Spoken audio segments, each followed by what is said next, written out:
आज जो हम खबर लेकर आए हैं वो आपके रोंगटे खड़े कर देगी। जी हां, शक्ति होने पर हरियाणा में लिंग जांच का नया खेल सामने आया है।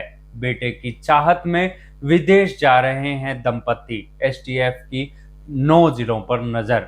नमस्कार, हरिभूमि टीवी पर आपका स्वागत है।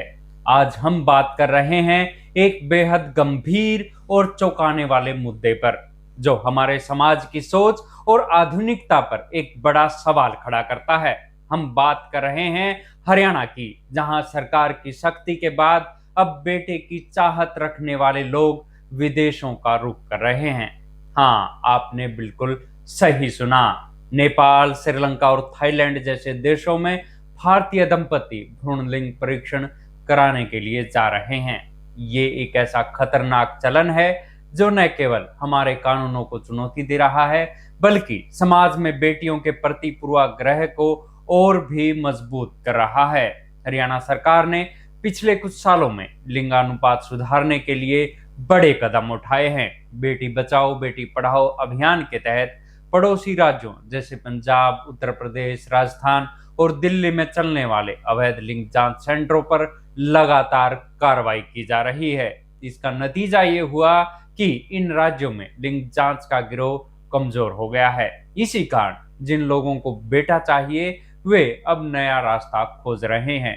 विदेशों में लिंग जांच कराना नेपाल भारत के करीब होने और सस्ता होने के कारण हरियाणा के लोगों की पहली पसंद बन गया है। ये गैर कानूनी धंधा सिर्फ सामाजिक रूप से ही गलत नहीं है, बल्कि आर्थिक रूप से भी लोगों को लूट रहा है। सूत्रों के मुताबिक नेपाल के पोखरा में लिंग जांच का असल खर्च सिर्फ 5,000 रुपए है, लेकिन यहाँ सक्रिय गिरोह के सदस्य हरियाणा के दंपतियों से 1 लाख से 1.5 लाख रुपए तक की मोटी रकम वसूल रहे हैं।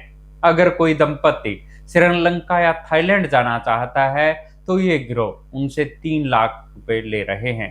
ये सिर्फ पैसे का मामला नहीं है, ये एक मानसिकता का मामला है, जहां बेटा पाने की चाहत में लोग किसी भी हद तक जाने के लिए तैयार हैं। विदेश में हो रही लिंग जांच को सीधे तौर पर रोकना भारत सरकार के लिए मुश्किल है, क्योंकि विदेशी जमीन पर हमारे कानून लागू नहीं होते। इसलिए हरियाणा के स्वास्थ्य विभाग ने अब नई रणनीति अपनाई है। स्टेट टास्क फोर्स ने अब उन महिलाओं पर नजर रखना शुरू कर दिया है जिनका गर्भ 12 सप्ताह से अधिक का है। विभाग को आशंका है कि विदेश में लिंग जांच कराने के बाद हरियाणा में कई जिलों में अवैध गर्भपात का काम तेजी से बढ़ रहा है। स्वास्थ्य विभाग के अनुसार गर्भधारण के 13 से 18 सप्ताह के बीच लिंग जांच की जाती है और आमतौर पर 20 सप्ताह तक गर्भपात कराया जाता है। एमटीपी संशोधन कानून 2021 के तहत कुछ शर्तों के साथ गर्भपात की अनुमति है। इसी कानूनी प्रावधान का गलत इस्तेमाल कर लोग गैर कानूनी लिंग जांच के बाद गर्भपात करवा रहे हैं। इस गंभीर समस्या से निपटने के लिए एसटीएफ ने 9 जिलों पर विशेष ध्यान केंद्रित किया है।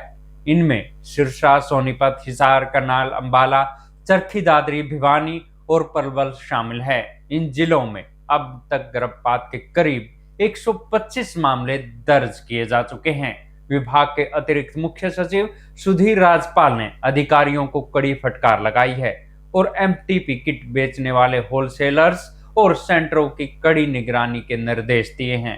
उन्होंने ये भी कहा है कि अगर किसी गर्भपात के मामले में भ्रूण लड़की का पाया जाता है तो उसका अल्ट्रासाउंड की पूरी जांच की जाएगी और गड़बड़ मिलने पर पुलिस में तुरंत शिकायत दर्ज की जाएगी। टास्क फोर्स की बैठक में एमटीपी किट की बिक्री और गर्भवती महिलाओं की निगरानी के लिए आयुष विभाग के डॉक्टरों को भी जिम्मेदारी सौंपी गई है।